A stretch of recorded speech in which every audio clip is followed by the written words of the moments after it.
noite você na companhia da Canção Nova. Feliz Natal e muito boas festas também a gente deseja. Tempo litúrgico do Natal, vésperas agora de Ano Novo. Estamos aqui no Além da Notícia com este programa especial também para revermos o ano que passou e para pensarmos no ano que se aproxima. Obrigado pela sua companhia, obrigado por estar sempre aqui na Canção Nova. Eu espero que o programa de hoje contribua imensamente para isto. Uma boa reflexão sobre temas importantes ao longo deste ano de 2023. Acontecimentos que merecem uma revisão e muito bem aprofundada, para que a gente não cometa os erros de agora e melhore também os passos no ano que vem, melhore também as decisões no ano que vem e tomemos todas as cautelas, como humanos também, para que o ano que vem seja muito melhor. É assim que a gente começa o nosso programa de hoje, um programa de retrospectiva especial de fim de ano. E eu recebo aqui com muito gosto, agradecido a Deus, dois convidados muito especiais que já quero apresentá-los aqui. Padre François Costa já esteve conosco em outras ocasiões. Muito obrigado, Padre François, sua bênção e boa noite. Deus abençoe, Ronaldo. Boa noite a todos. Clima de festa lá em casa, todo verdade. Mundo, né? E nós aqui vamos tentar ajudar com um pouquinho de reflexão. É isso aí, graças a Deus. Estamos juntos nesse programa para, enfim, vamos ver o que a gente consegue fazer e também transmitir uma boa mensagem. Quero cumprimentar também Saulo Fernandes Brito, que é professor universitário. Saulo é doutorando em História da Filosofia, mestre e graduado em Filosofia pela Universidade de Brasília, UNB, na qual também está fazendo seu doutorado. Atualmente é membro do Grupo de Estudos de Filosofia Antiga e Medieval da UNB e é coordenador e professor do curso de Filosofia da FATEL, Faculdade de Teologia da Arquidiocese de Brasília. Leciona também no Instituto São Boaventura dos Franciscanos, em Brasília, e no Seminário Maior Jesus Bom Pastor da Diocese de Lusiânia. É a primeira vez, então a gente aqui abraça carinhosamente. Obrigado, Saulo. Ronaldo, um prazer, muito obrigado pelo convite, viu, padre? Também um prazer estar aqui na sua presença. Embora seja a primeira vez, já é de casa, é conhecido, sempre muito próximo aqui, sim, né? Muito sim. Obrigado, sério mesmo, estou muito contente. Muito obrigado, Ronaldo. E vamos lá, gente, para este nosso programa de hoje. Olha, chegando agora, já aí às vésperas da virada do Ano Novo, só faltam 4 dias, na verdade, mais um ciclo da nossa vida se encerra e essa virada costuma provocar um turbilhão de sentimentos e pensamentos àqueles que esperam o melhor do Ano Novo e fazem vários planos para lá, ok, está tudo muito certo, fazem listas com inúmeras metas a serem alcançadas, ok, está tudo dentro dos conformes, mas é comum também, chegando agora perto do final do ano, nós fazermos uma retrospectiva dos últimos 12 meses das nossas vidas e também dos acontecimentos que nos envolveram, coisas boas e ruins que tivemos que lidar com elas. Mas, muito além do que aconteceu em nossas vidas, o que será que aconteceu ao nosso redor, no Brasil, no mundo todo? É esse olhar que a gente gostaria de compartilhar aqui com os senhores, que são os convidados do nosso programa de hoje. E esse primeiro bloco eu já gostaria que a gente começasse falando de igreja. Foram muitos acontecimentos na vida da igreja. Os senhores que estão aqui também, sempre dentro da vida da igreja, certamente vão ter um olhar muito especial quanto a tudo isto. Mas eu começaria com o primeiro acontecimento já de 2023, morte de Bento XVI. Que falta faz Bento XVI, como todo grande papa, como todo grande teólogo, como todo grande padre, faz ao mundo? Bom, Bento XVI, a meu ver, é uma das últimas grandes mentes que passou pela história do pensamento ocidental, sem dúvida alguma.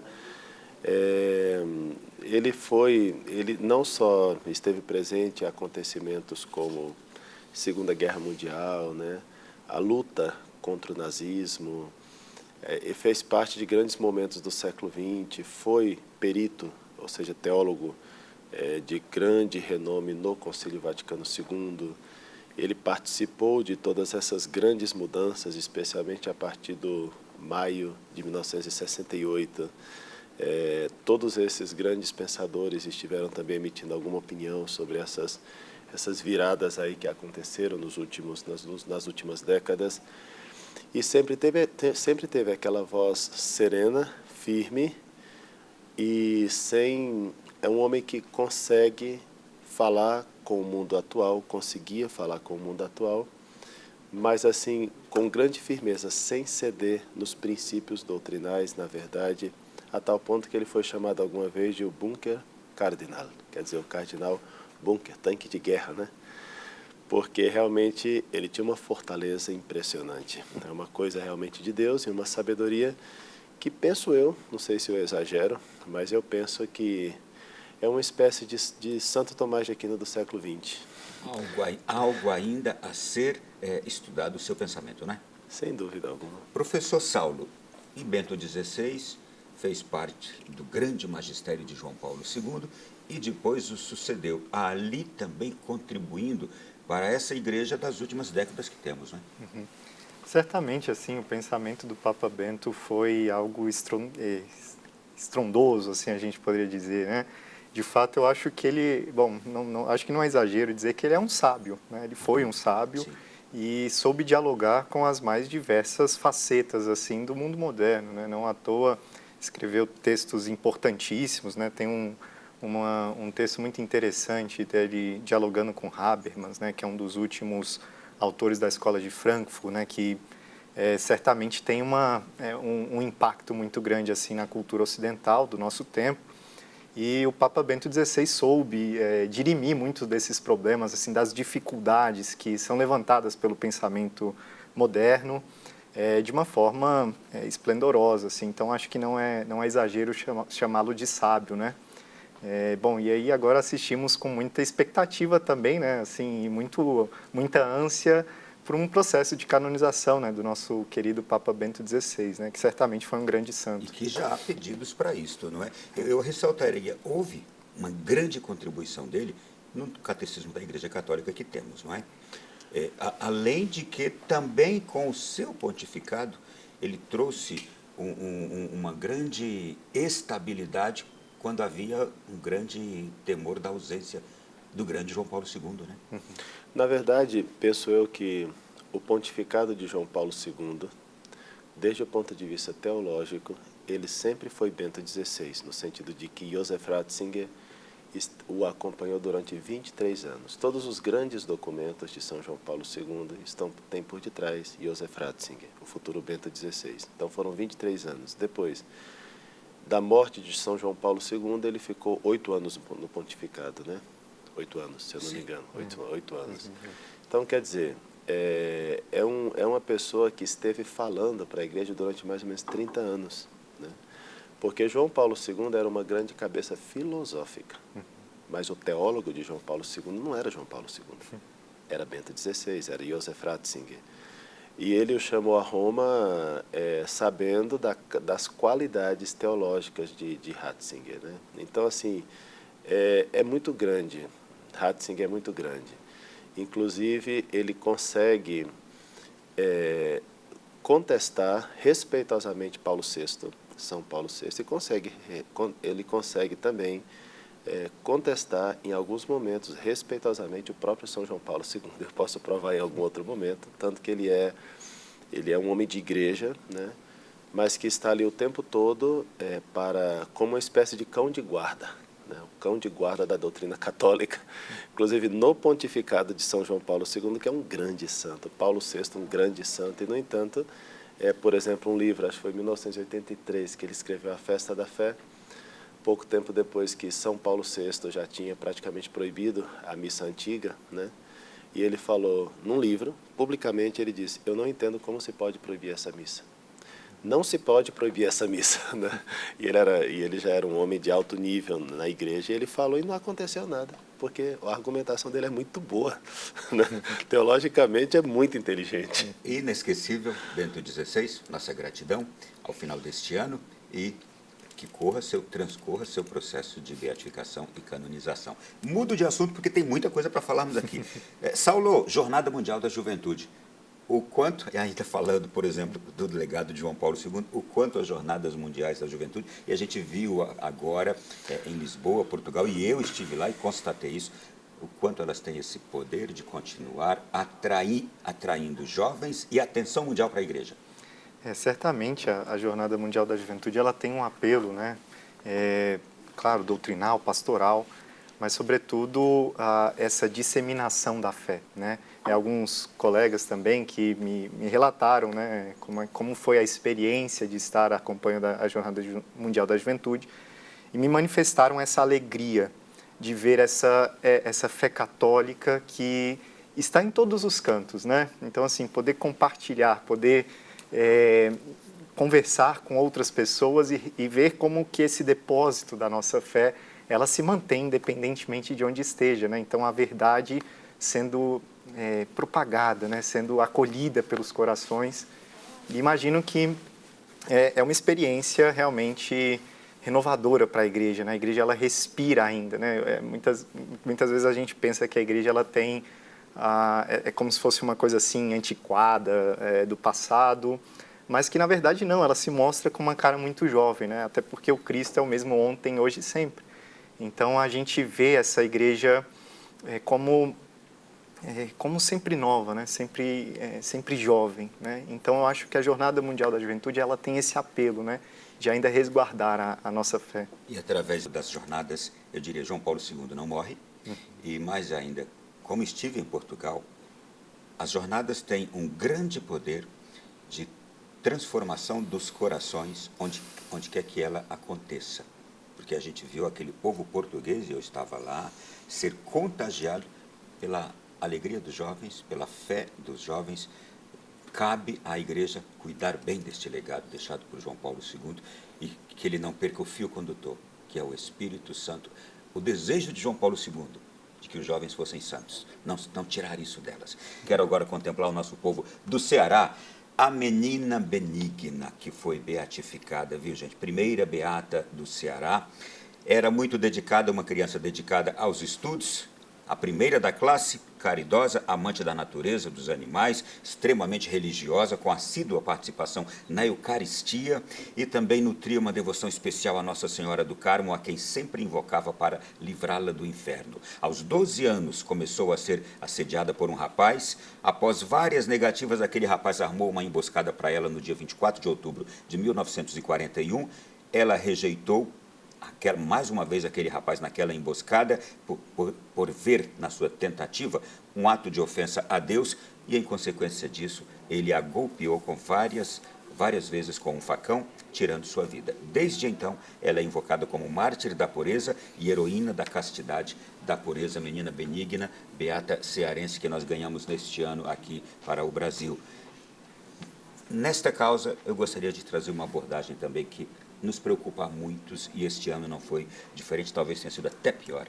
A violência, o abuso sexual que tem crescido enormemente no seio da nossa sociedade. Como olhar para essa sociedade que parece que avança em práticas assim tão bárbaras, hein? A história dela se parece muito com Santa Maria Goretti, né? A história da menina italiana, muitíssimo. E, assim, eu acho que só vai piorar. Desculpem, porque a sociedade, ao mesmo tempo que recrimina a barbárie de abusos e tal, promove, ao mesmo tempo, muita imoralidade, muita pornografia. A televisão abusa disso. Né? Então, assim, eu vejo que só tende a piorar. Isso daí vai a pior, porque não adianta... O acesso hoje com as redes sociais, com esse aparelhinho aqui, é livre. Não adianta você fazer toda uma campanha contra a violência sexual quando, ao mesmo tempo, você promove nas músicas, na cultura, na escola, na sociedade, etc., todo o mundo... Não há campanha que funcione. Pansexualizada.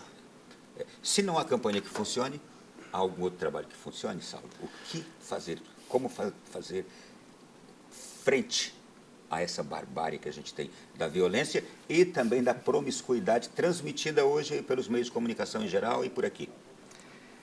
Então, Ronaldo, difícil, né? É muito difícil, mas eu penso que a única solução plausível parece, de novo, antiquado, mas de fato é a gente se voltar para a verdadeira fé, né? Então, assim, a gente pensa, né, que desde do mundo antigo, assim, o que salvou o mundo da barbárie sempre foi a Igreja Católica, né? Então, se a gente pensa no mundo antigo, né, ainda no Império Romano e tudo mais, a gente observa que aquela barbárie ali, né, os próprios imperadores romanos, né, a forma como eles viviam, só teve de fato um certo respaldo na medida em que a Igreja Católica ela foi avançando ali, né, e colocando certas vamos dizer assim, atitudes, né, civilizadas nessas civilizações.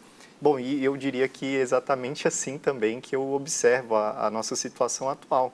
Enquanto as pessoas elas renegam a cristandade, né, que é de fato aquela que formou a nossa civilização, a gente observa também que esse conflito entre igreja e Estado muitas vezes acaba também colocando a igreja como sendo o grande malefício, né, da nossa cultura, sendo que é justamente uma o contrário. inversão total. Perfeito. Então, assim, se hoje nós temos uma cultura onde a gente ainda não coloca os nossos, vamos dizer assim, os nossos detratores em coliseus e tudo mais, sendo assassinados por leões, né, aquela barbárie, isso se deve certamente à Igreja Católica, né? Eu me lembro, enquanto o Saulo respondia, de um famoso artista francês, não me vem o nome agora, mas que levou uma vida completamente desregrada e promíscua. Ao final da vida ele tinha um amigo que era padre. Esse amigo padre foi lá para vê-lo e abençoá-lo. Ele: não quero vê-lo. O amigo padre não pôde atendê-lo naquele dia. Voltou no dia seguinte: não quero vê-lo. Voltou uma outra vez: tá bem, eu vou recebê-lo. Recebeu. Quando o padre chegou, conversou com ele, pediu a ele que reconhecesse a Deus como Senhor.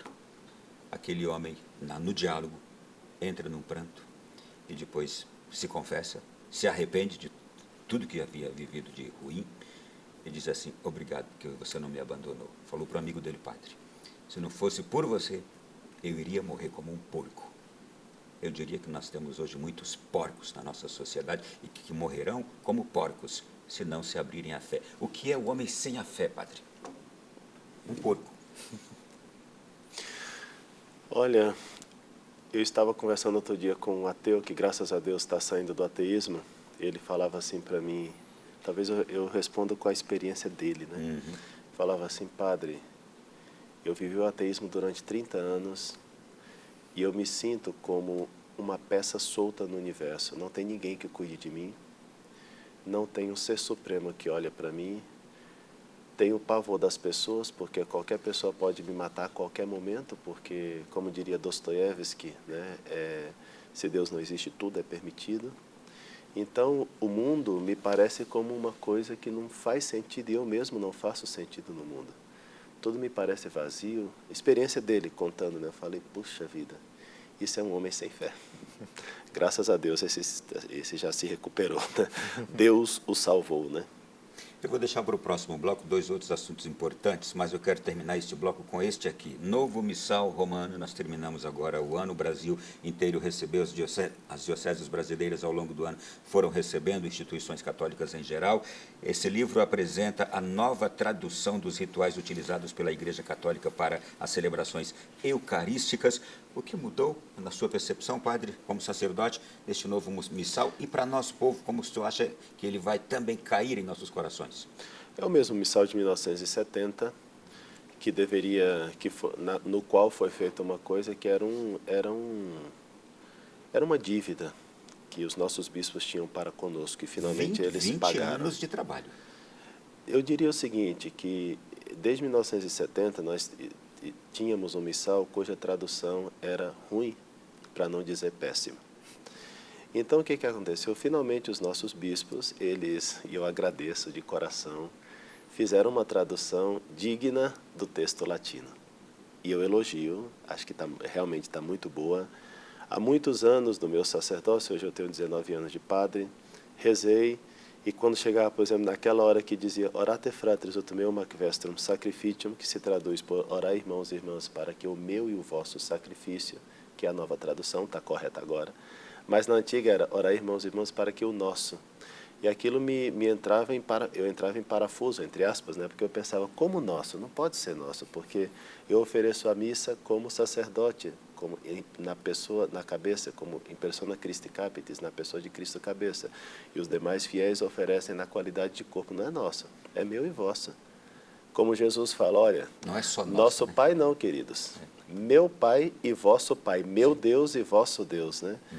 A única vez que Jesus utiliza no Evangelho a expressão nosso para se referir ao Pai é quando ele ensina uma oração para nós, Pai nosso. Todas as outras vezes falam: calma lá, ele é meu Deus e vosso Deus, meu Pai. Por quê? Porque eu sou filho na mesma natureza que ele, eu sou Deus como ele. Quer dizer, as distinções são importantes. Só um exemplo do Novo Missal, como melhorou.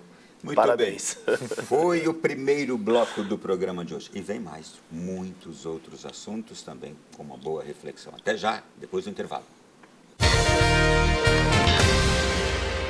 De volta aqui na sequência do nosso programa, ainda em tempo, preparando-nos para o Ano Novo, mas desejando Feliz Natal e desejando que tudo aquilo que a gente viveu no Natal a gente venha carregando agora para o Ano Novo. Não foi tão bom viver aquele espírito natalino? Deve ser Natal todo dia. Esse deve ser o nosso esforço, é a nossa luta conosco e pedindo a Deus a graça de que o Ano Novo esteja assim, repleto daquele mesmo espírito, se a gente viveu muito bem, não é? Vamos seguir aqui, gente. Olha, outros assuntos importantes nessa retrospectiva de hoje. Já trago mais um assunto aqui. IBGE registra queda na taxa de natalidade no Brasil. E desde as décadas de 70 e 80, a gente vem diminuindo essa taxa de fecundidade no território brasileiro de forma significativa. Um exemplo, na década de 60, a taxa de natalidade no Brasil era de 6 filhos por mulher. No ano 2000, essa taxa de fecundidade era de apenas 2,2 filhos por mulher. E agora, em 2020, 65 filhos por mulher.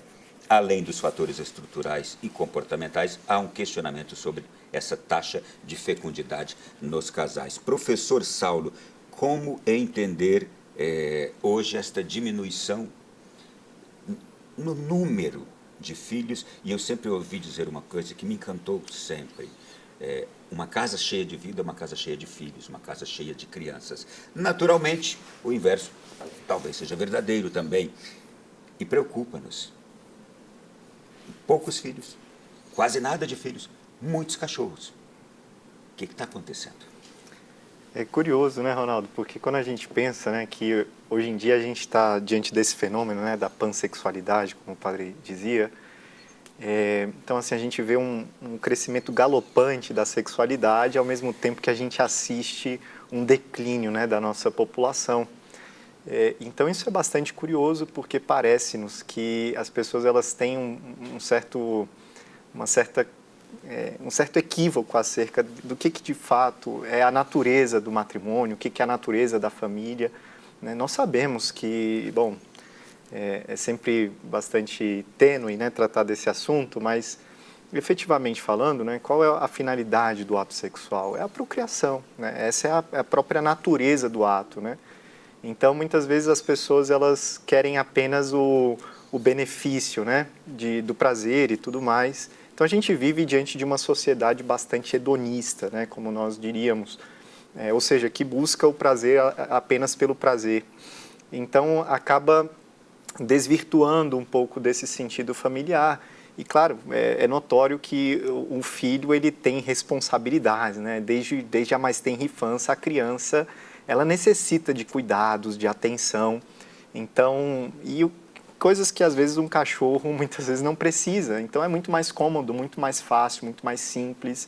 Então, assim, a gente tem uma certa aversão ao sofrimento, por isso que disse que é hedonista, né?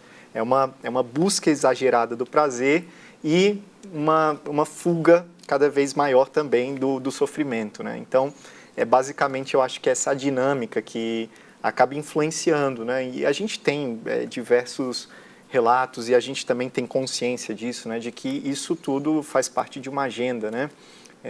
Que é comumente chamada de cultura da morte.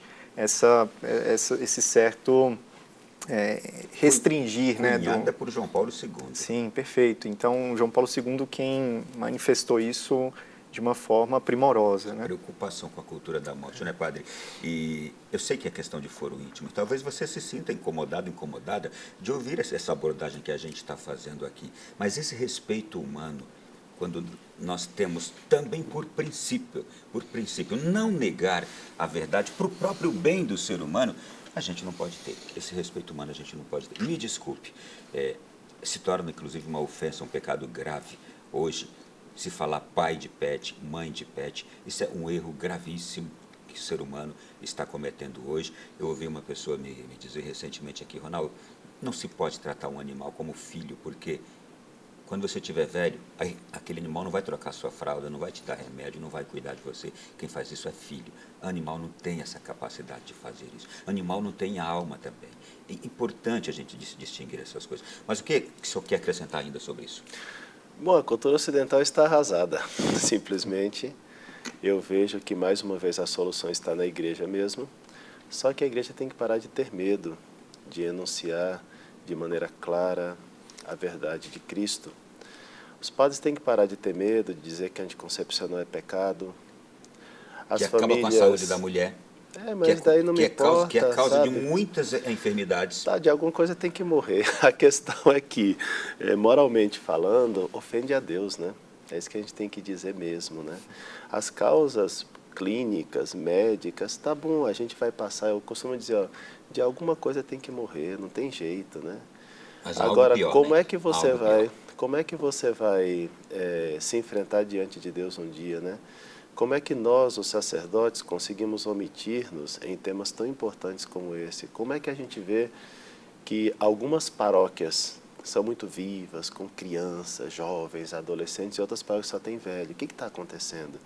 Quer dizer, a sociedade ocidental, moralmente, ela já está arrasada, ela já está no fundo do poço. Nós não vamos conseguir nada desde o ponto de vista estrutural. A meu ver, a solução está nas pessoas, está nas famílias, está nos bons sacerdotes que vão dizer a boa doutrina.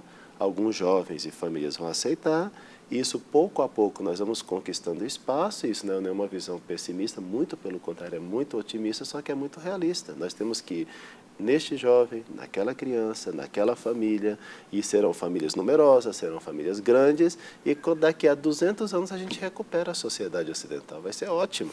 Só que tem que ter paciência, tem que ser muito, muito sistemático no anúncio da fé, da verdade, e pronto, e deixar que o restante se exploda, porque nós não temos solução para tudo. Nós temos, a Igreja Católica, ela tem solução para a alma, né? Deixa eu só lhe fazer uma pergunta agora, que talvez seja um grande serviço. Por quê? Tantos sacerdotes têm medo de falar de temas difíceis ou têm um grande respeito humano e não falam dos temas difíceis, e as homilias se tornam quase que ocas.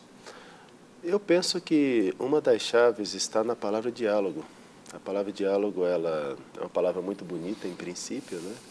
Mas ela está sendo entendida simplesmente como um diálogo onde você fala o que você quiser, eu falo o que eu quiser, mas não existe um diálogo que busque a verdade.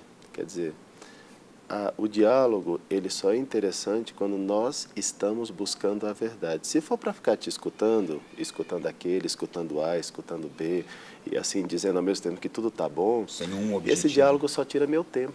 Eu perco tempo com esse tipo de diálogo, né?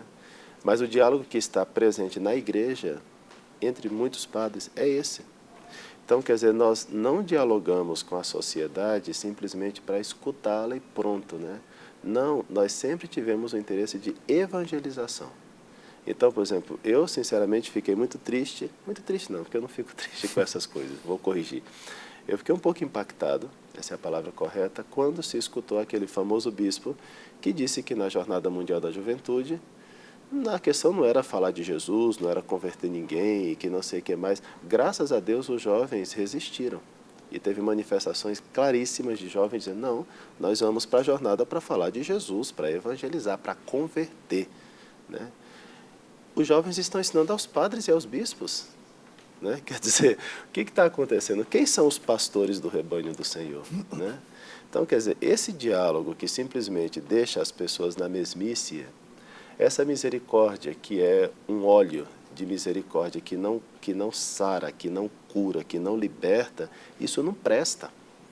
Entendeu? Não adianta eu colocar o óleo da misericórdia numa ferida, mas ele não tem... É igual o metiolate. Antigamente o metiolate, ele ardia e curava, né? Agora o metiolate eu não sei nem se arde e se cura.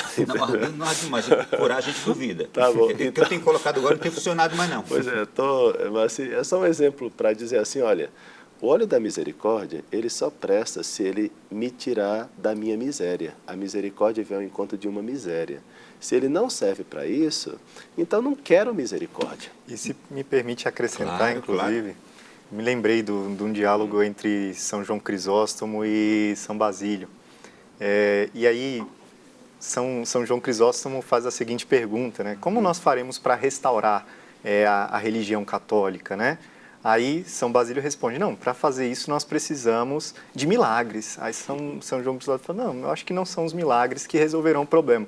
Não, então a boa vida, né? Vamos viver bem, isso resolverá o problema. Ele também, eu acho que não será isso. Aí São Basílio então pergunta, mas então o que fará que de fato seja disseminada a fé? Aí ele fala, que usem copiosamente da palavra. E aí, então, São Basílio ele fica um pouco consternado e fala, mas como assim? Então a gente precisa de pessoas que falem demais, né? Sejam fofoqueiras, né? Quase como algo assim.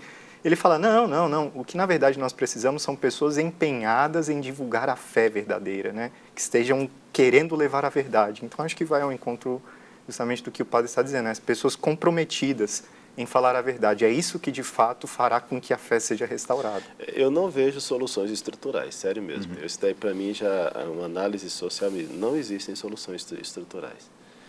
Isso não é pessimismo, é uma constatação importante para a gente partir dela. Você vê no Brasil, o que você vai fazer estruturalmente? Com o Congresso, o Senado, com o STF, você vai para o mundo. O que você vai fazer com a ONU, com todas essas organizações gigantescas que estão empenhadas em realmente diminuir a taxa de natalidade, promover a agenda das letrinhas. E não, o que você vai fazer com isso? Eles têm poder, eles têm dinheiro. O que eu vou fazer? Nada. Né? Desde o ponto de vista estrutural, eu não tenho nada para fazer. Agora, eu posso, na minha família, na minha paróquia, onde eu moro, eu posso...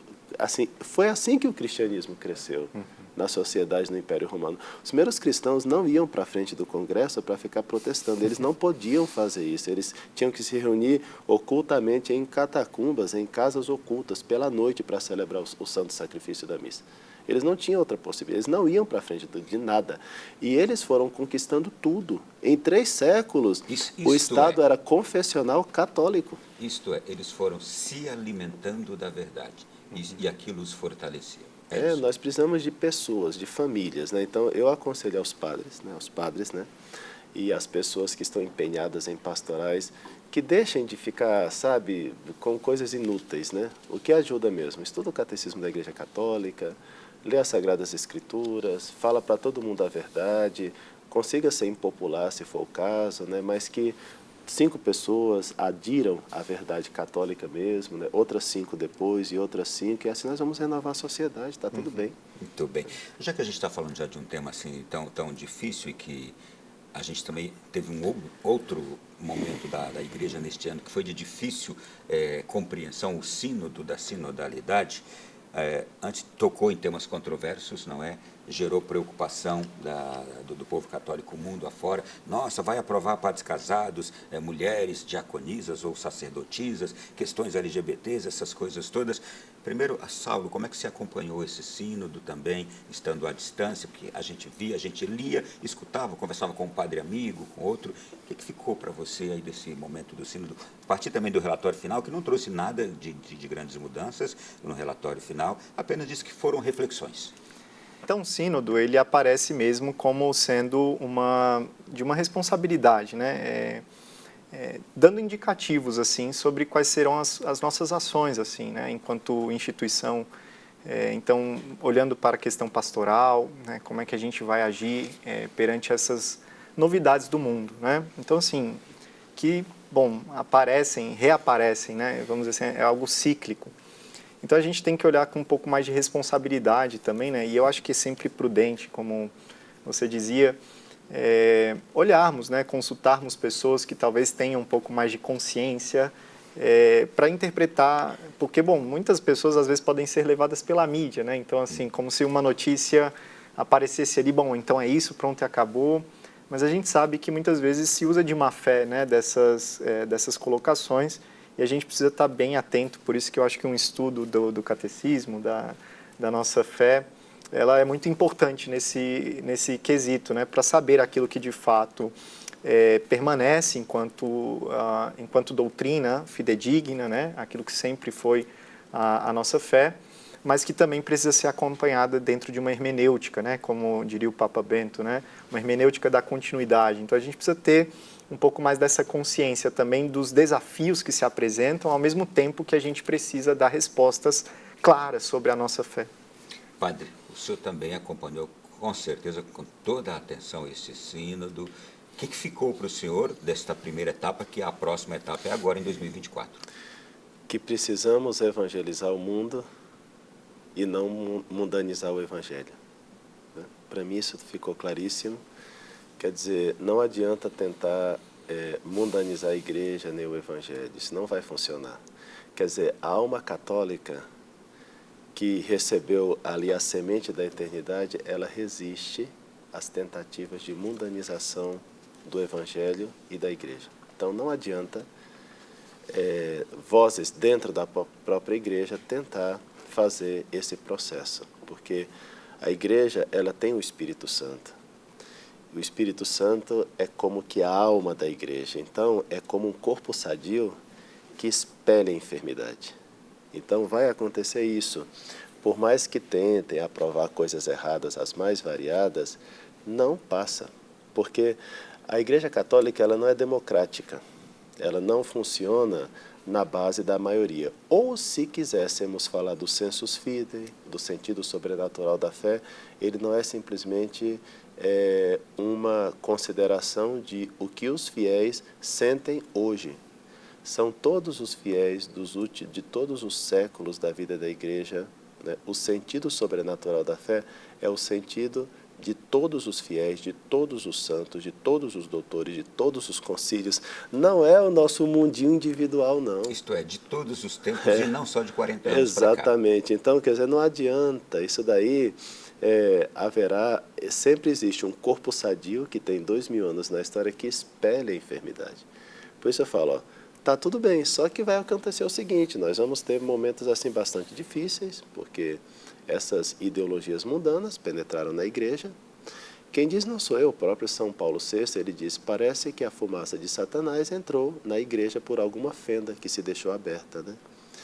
E então, nós vamos ter dificuldades, serão tempos difíceis esses, né? Mas sabendo que nós pertencemos a um corpo sadio, a igreja é santa, ela não é pecadora. A gente teve também uma declaração agora, na semana anterior ao Natal, declaração sobre o significado das bênçãos na igreja. Causou novo rumor novamente, assim como o sínodo, trouxe dúvidas, trouxe confusão, trouxe receios quanto à questão das bênçãos serem litúrgicas ou só bênção pastoral, dar bênçãos a chamados casais irregulares, que aí poderia vir também isto para casais de pessoas do mesmo sexo. O que dizer sobre isso? Tem um esclarecimento sobre isso? Eu, assim, para não me alongar demasiado, saiu um artigo meu no site Aleter no dia 20 de dezembro. Quem quiser pesquisar lá, fique à vontade. Mas, assim, duas coisinhas só. Eu acho que não souberam ler os documentos os liberais, que querem bênção para qualquer tipo de situação, porque, no fundo, se a gente analisar bem a letra do documento e for católico na consideração da letra do documento, o documento está dizendo assim, ó, no fundo, eu te abençoo para você ser liberto do diabo e para você vai ser liberto das suas más tendências, do teu pecado, e você vai casar pela igreja, se você for um homem e uma mulher, que estão maritalmente unidos, ou você vai deixar a homossexualidade, se você estiver junto. No fundo, se a gente ler profundamente, eu nem sei se quem escreveu o documento percebeu isso, mas eu percebo. Então, aqueles que querem bênção para qualquer tipo de situação se equivocaram ao ler o documento. E aqueles que falaram mal do Papa também se equivocaram. Porque, no fundo, uma análise dizer também que através do documento se pode simplesmente condenar a própria digamos assim, a própria assinatura do Papa, me parece que também não souberam ler o documento. Então, não estou dizendo que o documento é bom na sua expressão linguística, não estou dizendo isso, mas eu penso que uma leitura um pouquinho mais tranquila, serena do documento reprova uns e outros, né? Ou seja, é aquele típico documento cujas palavras precisam ser lidas realmente numa visão católica. E nessa visão católica não existe bênção estritamente. O que existe é, sim, eu posso pedir a Deus que te liberte do teu pecado. Bênção é para isso, né? Muito bem, olha, chegamos ao final do segundo bloco do nosso programa especial, fim de ano, reflexão sobre os temas importantes do ano que ocorreram e também já com a visão, com a perspectiva de 2024. Assim a gente vai para o intervalo e já volta aqui na sequência do nosso programa. Já estamos de volta, olhando para o Réveillon, aquele termo de origem francesa que quer dizer reanimar, acordar. Para nós é virada de ano mesmo aqui, Réveillon, mas a gente tem que preparar esse coração e a gente tem que analisar tanta coisa que estamos fazendo no programa de hoje, uma retrospectiva de 2023 e agora um olhar de perspectiva para 2024. Gente, vamos lá. Próximo assunto que eu já quero trazer aqui para abordar com os nossos convidados da noite de hoje é inteligência artificial e metaverso. É fácil falar sobre isso? Bom, tem muita coisa para falar, né, na verdade, mas vamos lá. Metaverso é uma realidade virtual compartilhada onde as pessoas podem interagir e participar de atividades digitais em ambiente simulado. Este ano, o conceito foi amplamente difundido, analisado e noticiado. Tem muita coisa acontecendo por aí. Eu já vi até uma missa transmitida numa TV católica com metaverso, que aparecem ali as pessoas que não estão, não é? Mas vamos lá. A inteligência artificial, por sua vez, é a mais preocupante das principais tecnologias do momento. Ambas, metaverso e inteligência artificial, tiveram um boom em 2023, o ano do crescimento explosivo. A inteligência artificial é uma ferramenta poderosa, capaz de mudar consideravelmente o mundo, as atividades cotidianas, as pesquisas científicas e o modo de funcionamento das empresas. De acordo com a multinacional PwC, essa tecnologia pode contribuir em quase 16 trilhões para a economia mundial até 2030. Mas, podendo contribuir para a economia tanto assim, ela pode destruir mais ainda o ser humano. Essa é a minha visão assim simplista, mas eu vou deixar que vocês falem. Sob o ponto de vista do trabalho de vocês, da atuação de vocês, no ensino do conhecimento, Saulo, do seu trabalho lá na academia, e padre, do ponto de vista da fé. Como entender e olhar, que olhar ter para a inteligência artificial? Começo com você, Saulo. Bom, Ronaldo, eu acho que o primeiro ponto assim que eu sempre digo aos meus alunos é que a nomenclatura ela está completamente equivocada. Opa! Não existe inteligência artificial. A inteligência ela é uma operação própria do ser humano, né? Então, o que é a inteligência, assim, trocando em miúdos? A inteligência é a capacidade de perceber uma verdade, né? Então, a capacidade é ter essa consciência de captar a verdade de alguma coisa. Isso, certamente, um computador, por mais elaborado que seja, por mais operações que ele realize, ele não consegue perceber, ele não tem autoconsciência, né? Então, isso é uma operação propriamente humana. Então, assim, eu chamaria propriamente isso de raciocínio artificial, qualquer coisa que o valha, porque é como, de fato, um raciocínio, mas ele não tem inteligência. Eu acho que isso é imprescindível para esse debate, é tomar consciência desse problema, né? O primeiro erro está na nomenclatura. Então, não existe inteligência artificial. Mas do ponto de vista, vamos dizer assim, humano, né? Os impactos que a inteligência artificial ela acaba tendo, né, no trabalho humano, nas relações também, isso acaba dificultando, muitas vezes, a percepção do que é a realidade, né? Então, assim, eu posso dizer que o trabalho filosófico, né, e também o trabalho da fé, ela consiste, sobretudo, em instalar-se na realidade, ser capaz de ver a realidade como ela é, de fato, como ela se apresenta para nós. Então, acho que essa é a dificuldade que nós vamos enfrentar, né? Cada vez mais pessoas alienadas, vivendo no mundo virtual, né? Longe da realidade.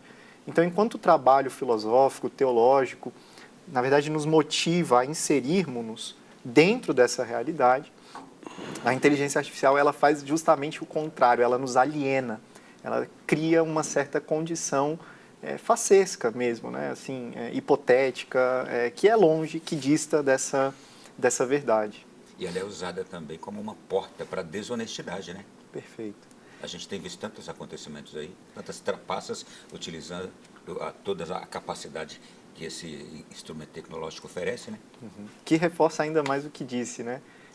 Veja, é uma alienação da realidade, né? Todas essas formas de engambelar, né? De reproduções de coisas falsas. A gente não pode ter medo do mundo moderno. Né? A gente tem que ir lá e tem que fazer cada católico, desde a sua própria capacidade científica, técnica, tem que estar lá, sem medo. Né? Isto é, agora precisa surgir alguém também que entre, que esteja, que se dedique a essa questão para evitar os prejuízos que ela está causando, né? Sim, e outra coisa também, é verdade, mas assim, olha, mais uma vez eu volto à questão individual, né? Você com seus alunos, né? Eu com os meus alunos, meus paroquianos e tal, nós temos que falar para as pessoas, tudo bem, ó, tem um montão de coisa, mas você notou como você está ficando mais burro? Ou seja, você não consegue fazer raciocínio, você notou que a sua capacidade de concentração diminuiu muito? Você notou que você não consegue ler um livro? Qual foi o último livro que você leu? Então, nós temos que impactar as pessoas, mostrando para elas que, por mais que elas têm 10 telas de computador na frente dela, ela pede tudo para a inteligência artificial faz os trabalhos acadêmicos e dá definições e não sei o que mais, e você entra e tal, você pode fazer um montão de coisa, mas você está mais burro. Você perdeu a capacidade de concentração, você não consegue ler um livro, você não tem mais paciência para escrever, você não está humano, você também está artificial. Então, isso é bom para a tua vida? Nós temos que voltar à questão individual. Né? Eu falo, eu não tenho soluções estruturais. Eu não tenho. Sinceramente, eu como sacerdote católico, eu tenho solução para pessoas. Né?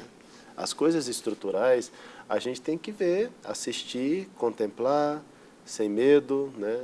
Sabendo que podem nos cortar a cabeça em qualquer momento, né?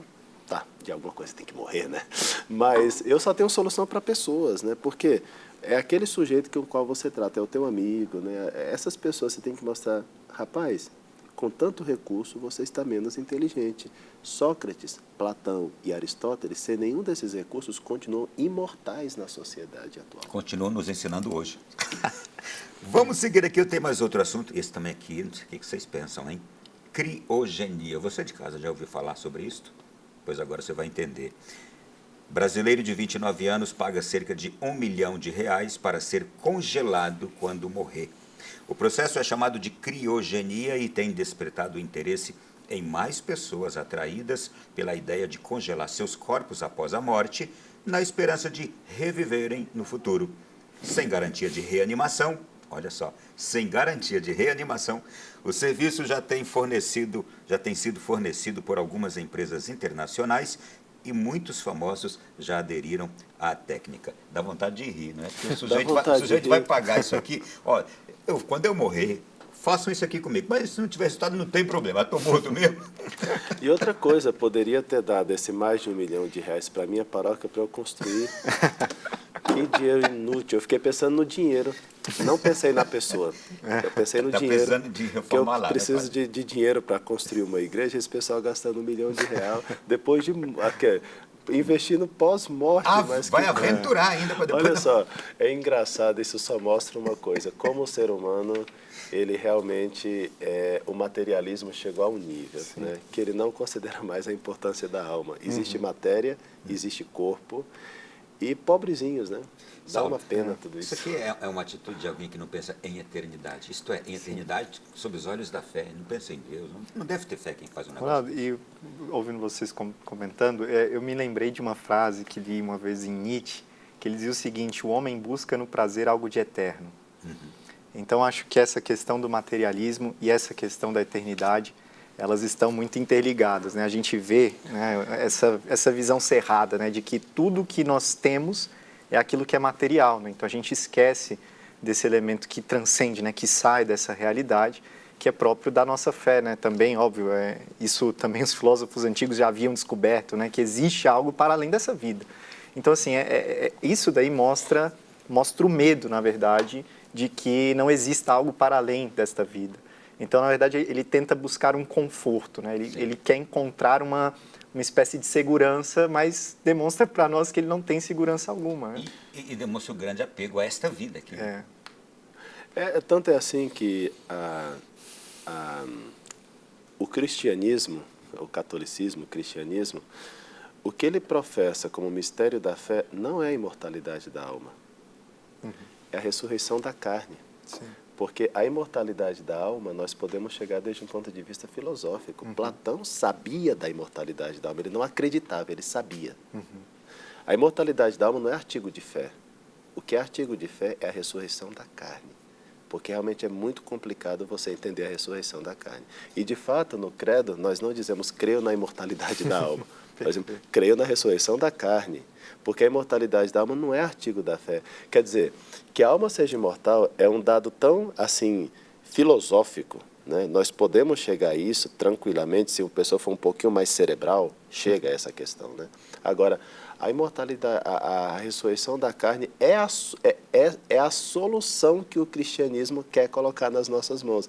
Mas quando o cara faz isso, coloca o corpo dele numa estrutura, né, para ver se no futuro ele vai viver com aquele corpo carcomido, né, velho, ele está dizendo, puxa vida, realmente ele não tem fé, ele não tem fé para fazer isso, né? Então, é uma pena que o materialismo, o ateísmo esteja chegando a esses níveis, né? Não é só uma aventura científica isso aí, tem muito mais coisa por trás. No entanto, assim, eu vejo que é igual você falava, né? Vamos tentar ver, vocês falavam, vamos tentar ver também essa ânsia do infinito que existe no ser humano ao fazer isso, né? Acho que até isso a gente pode tentar pegar esse limão para transformar numa limonada, né? Veja o absurdo que os seres humanos fazem para conquistar as coisas mais importantes de um ser humano. Sim. O ser humano deseja duas coisas, basicamente. Ele deseja permanecer no ser, ou seja, ele deseja a eternidade. Mesmo seja uma eternidade assim fosca e tosca como essa que nós estamos vendo aí, vou congelar o meu corpo, vou colocar numa estrutura para que ele... É um desejo de... Eu quero permanecer no ser. Isso prova o desejo do ser humano de permanecer no ser, de eternidade, ainda que a solução para isso seja um equívoco. E o segundo grande desejo do coração humano é a busca da verdade. Por mais que ele se engane, que ele mutile a inteligência, que ele bagunce o cérebro, mas ele deseja a verdade. Prova disso é que a gente gosta de enganar, mas quando nos engana, a gente fala, como? Você me enganou, eu tenho direito à verdade. Mas quando a gente engana, a gente fala, foi só uma coisinha, né? Quer dizer, a gente percebe que existe um desejo de verdade intenso. São os dois grandes desejos do ser humano. Até isso, essa realidade da criogenia pode ser utilizada para a gente provar o desejo de imortalidade. Só que a solução está errada. E eu tenho a solução como sacerdote católico a isso. Opa, dá para esse rapaz do 1 milhão? Pois é. Pede 1 milhão, pode dar a solução para ele. Exato. Primeiro ele tem que se desapegar de 1 milhão. Né? Muito importante para a vida dele. Justa. É verdade. Eu escutava uma pessoa que dizia assim, né? Dizia assim, engraçado, né? Jesus fala no Evangelho que é mais fácil um camelo entrar pelo buraco de uma agulha do que um rico ser salvo. Então, eu acho que nós temos que ter uma opção preferencial pelos pobres, pelos ricos. Por quê? Não, vou te falar, porque o que acontece? Jesus fala nas bem-aventuranças, bem-aventurados os pobres em espírito, porque deles é o reino dos céus. Ora, se deles é o reino dos céus, não tenho que batalhar muito mais por eles. Mas um rico não consegue passar e o camelo passa mais fácil. Logo, a opção preferencial tem que ser pelos ricos. Então, opção preferencial pelos ricos significa me dê R$1 milhão, eu construo a minha igreja, se converta e aí você vai para o céu. E apresenta a solução para a eternidade. Eu não sei quem é você que deu esse 1 milhão aqui. O padre já está te dando uma outra alternativa, tá bom? Ou para a Canção Nova também, né? Para completar. Não tem todo mês uma campanha? Tem a campanha. Aliás, você já ajudou nesse mês, nós estamos aí na reta final do projeto Segue Almas. E você que deu esse 1 milhão aí, pode mandar para nós também. Vai ser importantíssimo, tá bom?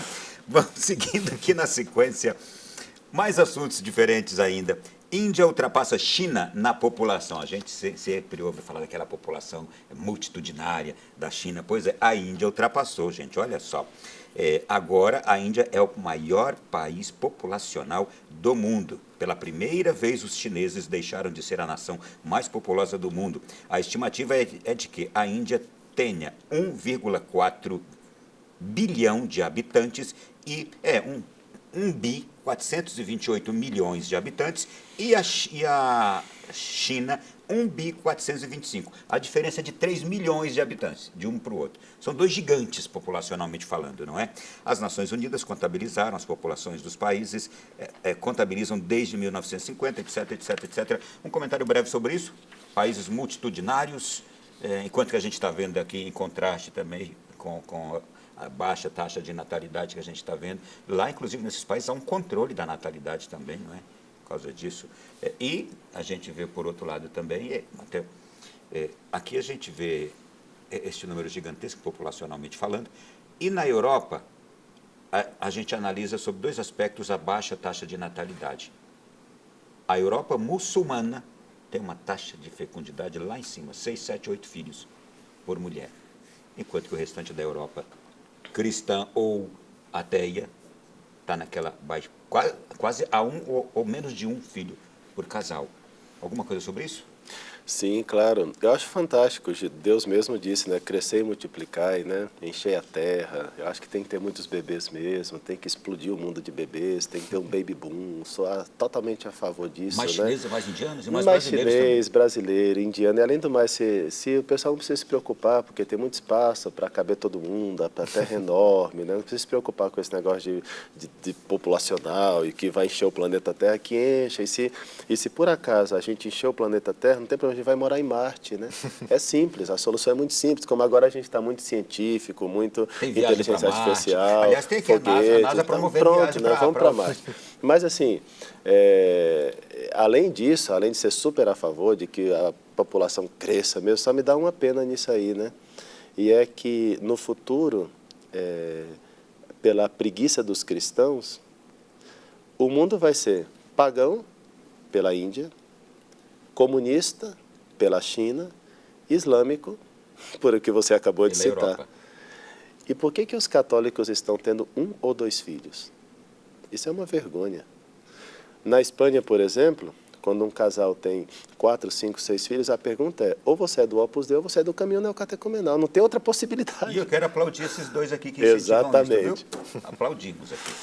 Vamos para o intervalo, já a gente volta na sequência da nossa conversa aqui. Olha que coisa bonita, olha, vê tanta gente assim, aqueles calçadões que a gente andava no Brasil, via tanta gente assim, mas é preciso ver criança também ali, não só pessoas assim de idade adulta, idosos não, ver crianças também, é o que a gente mais precisa. Lembre-se, onde há criança, há vida, mas tem muita confusão, tem muito trabalho, claro, tem vida, onde tem vida está ali, tem tudo isso. E não é bom, não é tão bom.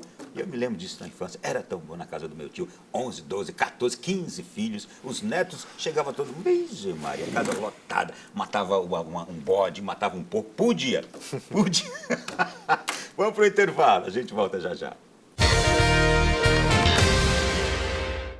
É o nosso especial de fim de ano reflexivo, contando as horas. Daqui a 4 dias estaremos celebrando 2024 e tem muitos acontecimentos vindo por aí em 2024. A gente quer também dedicar já esse último bloco a apenas refletir sobre acontecimentos importantes. Por exemplo, no Brasil, Estados Unidos, eleições municipais aqui, eleições presidenciais nos Estados Unidos, o que mais vai acontecer no mundo?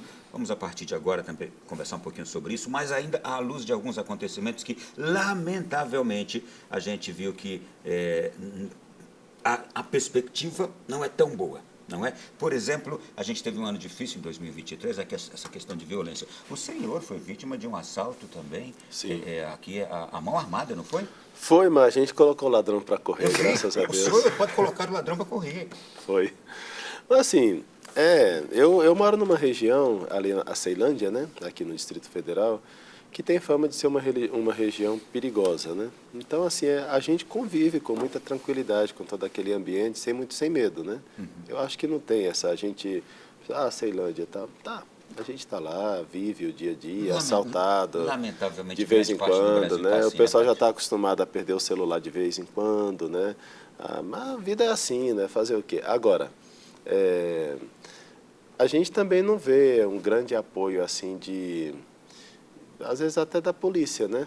Eu não posso reclamar muito, graças a Deus. Tenho até amigos policiais na área. A minha região, inclusive, tem muitos policiais, né? Mas aqui eu gostaria até de fazer uma menção importante.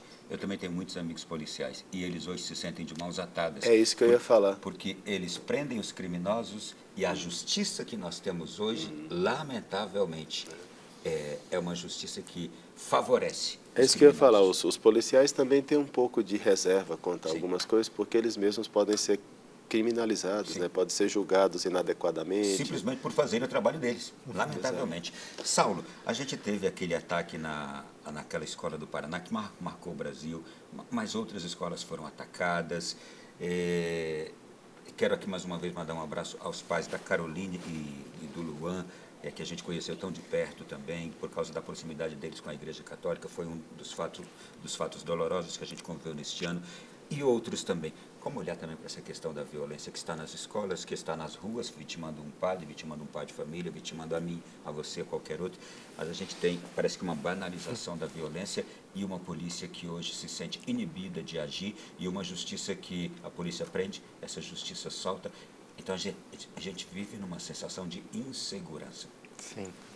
Ronaldo, essa frase, ela, claro, tem suas ressalvas, né, mas a gente tem que sempre pensar naquela máxima, né? Direitos humanos para os humanos direitos, né? Então, de fato, eu acho que é isso que a gente precisa ter consciência mesmo, né?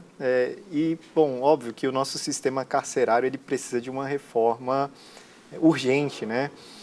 Tem um exemplo para mim que é magistral do Dr. Mário Ottoboni, que ele tem não sei se vocês o conhecem, mas ele fez um programa, né, carcerário bastante interessante, que eu sei que está em atividade em São Paulo, se chama PAC, né, que lá eles fazem um projeto bastante interessante com esses presos e tudo, e parece-me que a taxa de reincidência, né, ou seja, um criminoso que caia novamente num ato criminoso, ele tem, parece-me que a taxa, salvo engano, estou tirando aqui da cabeça, acho que são 24%, então é uma taxa muito baixa, né, enquanto nesses sistemas carcerários, de uma forma geral, ultrapassam 80%, né?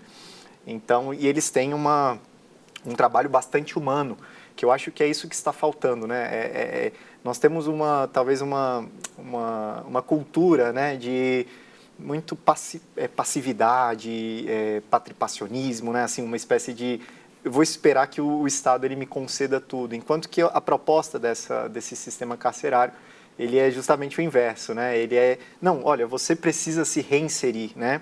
Então não é esperar que a sociedade te reinsira, mas você ser reinserido por você mesmo, né? Pelo seu trabalho, pela sua atividade ali diante da comunidade.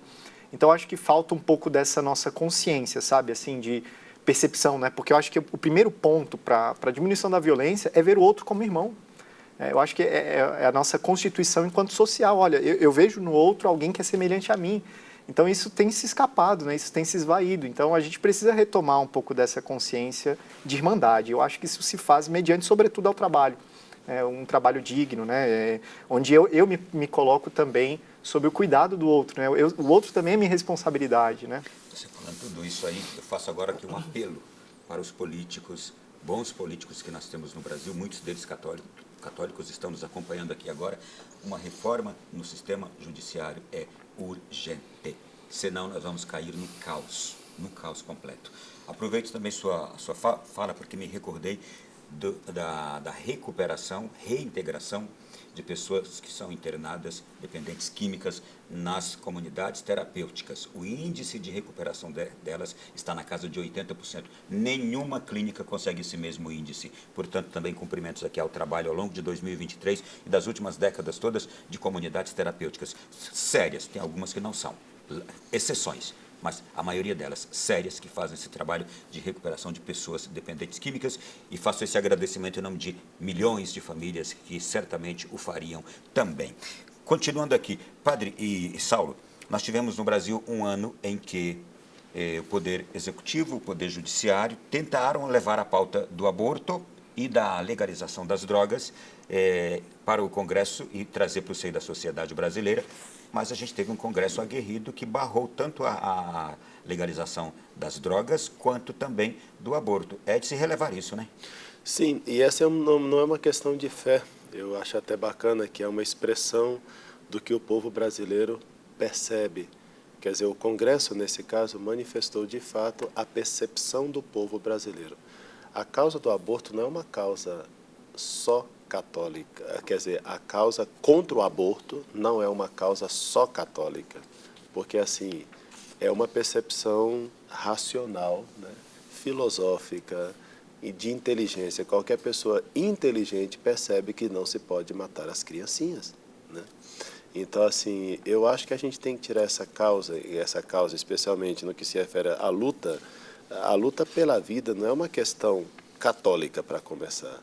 É de qualquer pessoa que tenha cérebro, que pense, né? Então, é bonito ver que o Congresso ele está expressando algo que não é da Igreja Católica. Às vezes o pessoal fala assim, não, aborto é a Igreja Católica. Não, não é isso, né? É que qualquer pessoa que pense tem que ser contra o aborto. Algo sobre isso, Saulo? Não, eu só ia complementar dizendo isso, né? Parece-nos que, de fato, a violência só vai poder acabar de fato quando a gente não quiser matar nenhum irmão, né? Eu acho que é esse que é o ponto. Mais assuntos aqui importantes também que a gente refletiu ao longo de 2023, gente. Estudantes de medicina numa universidade aqui do Brasil fizeram atos obscenos e que chocaram a sociedade, chocaram a todos. Num primeiro momento, foram punidos. E depois, tranquilamente, liberados como se nada tivesse acontecido. E eu fiquei pensando, eles serão amanhã o meu médico. Que médico será este meu médico amanhã que fez aquilo ali? É para eu pensar assim, com tamanha gravidade? Isso aconteceu só naquela universidade ou em outros lugares estão acontecendo também? Os jovens que temos hoje, os estudantes que temos hoje, os profissionais de amanhã que temos hoje, usando drogas, tendo atitudes assim lamentáveis, e que seres humanos, adultos, profissionais, serão eles amanhã? Alguém quer falar alguma coisa? Eu atendo muita gente, né? Então, e também já atendi muitos estudantes de medicina. Isso é mais comum do que o que se pensa, sabia? Drogas, obscenidades, enfim, coisas com pessoas do mesmo sexo. Isso é muito comum. Não é assim uma coisa assim, nossa, que coisa que aconteceu. Não é mais comum do que o que a gente pensa.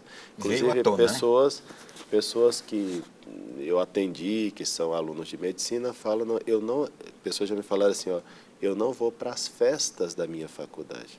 Porque eu não caibo lá, né? Uma boa atitude é essa. Eu não caibo lá. Não é? Eu acho que há muitos anos, né, que o Brasil ele assiste já a um declínio educacional, né? Então, na verdade a gente sempre teve deficitário em relação ao mundo, né, mas isso é conversa para outra hora. Mas assim, a educação no Brasil ela sempre teve dificuldades, né? E a forma como nós hoje enxergamos, né, essa diferenciação, né, existe uma separação entre o uso da inteligência e a capacidade de agir no mundo, né? Então, às vezes a gente forma bem as pessoas intelectualmente e também com certas ressalvas, né? Mas talvez a capacidade de agir de acordo com aquilo que se sabe é que está ali uma certa discrepância, né?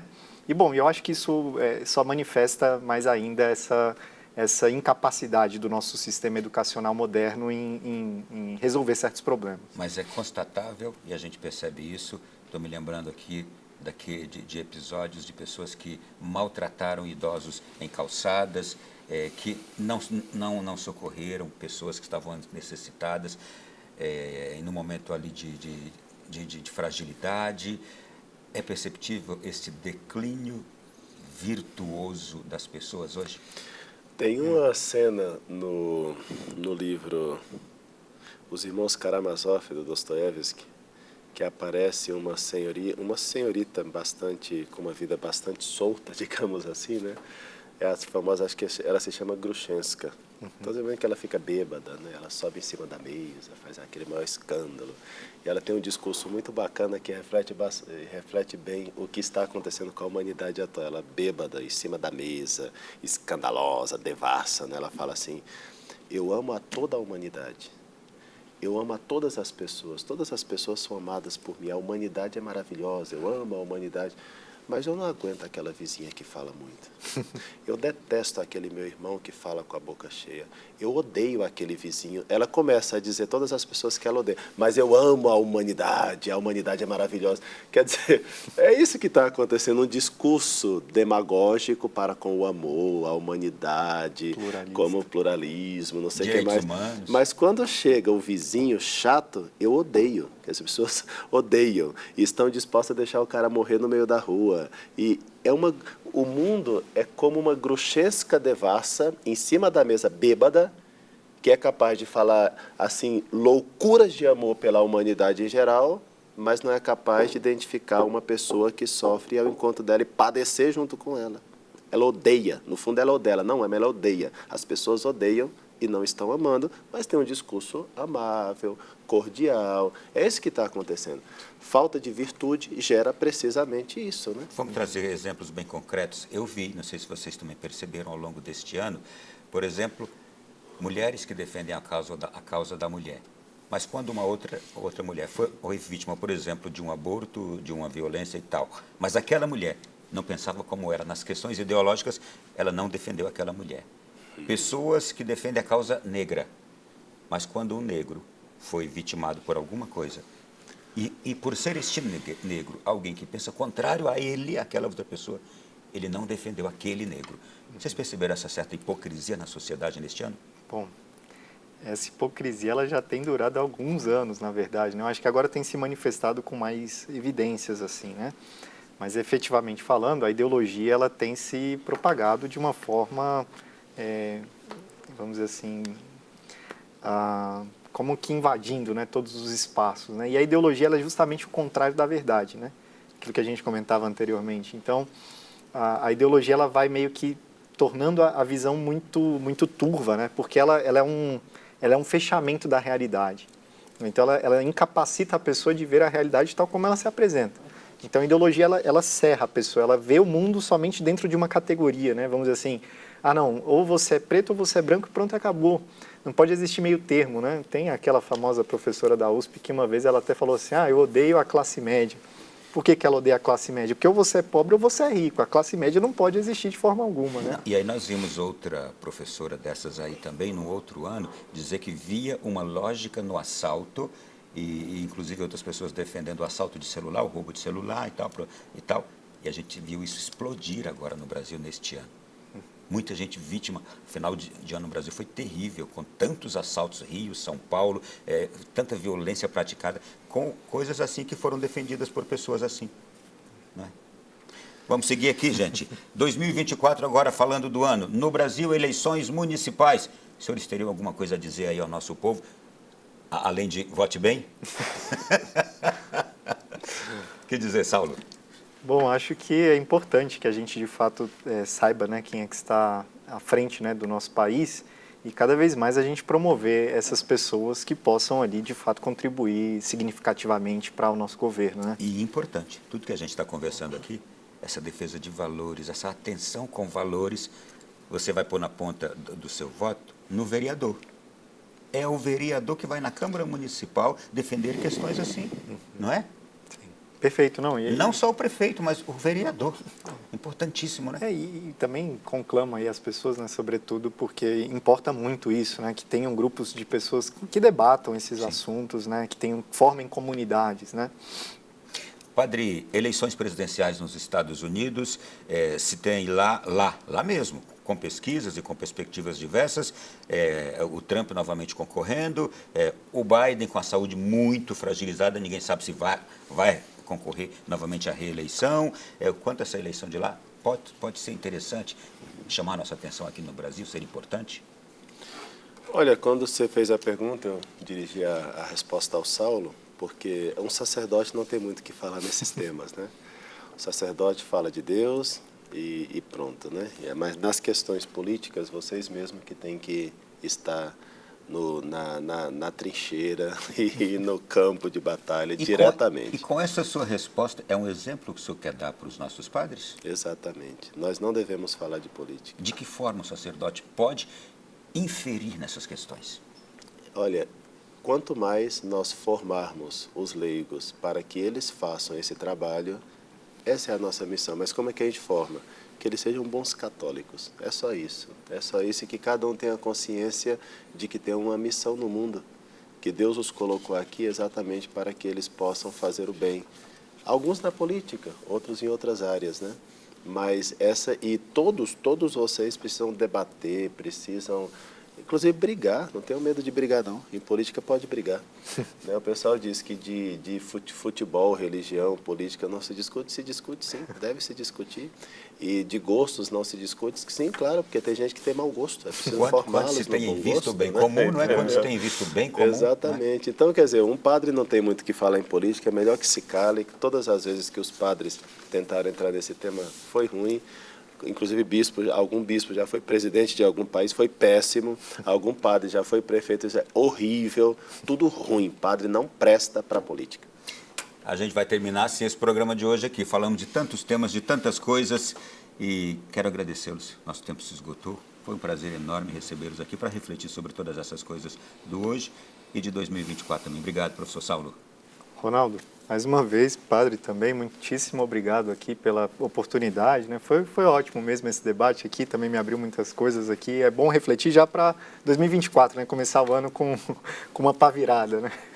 Obrigado, padre François. Muito obrigado, Ronaldo, obrigado, Saulo, e que assim, obrigado a todos vocês que nos acompanharam e dizer que o número final mudando no ano não muda nada, tá? O que muda realmente é a sua alma, são as suas atitudes, é o caminho da virtude que você vai empreender com luta, não simplesmente porque o número mudou.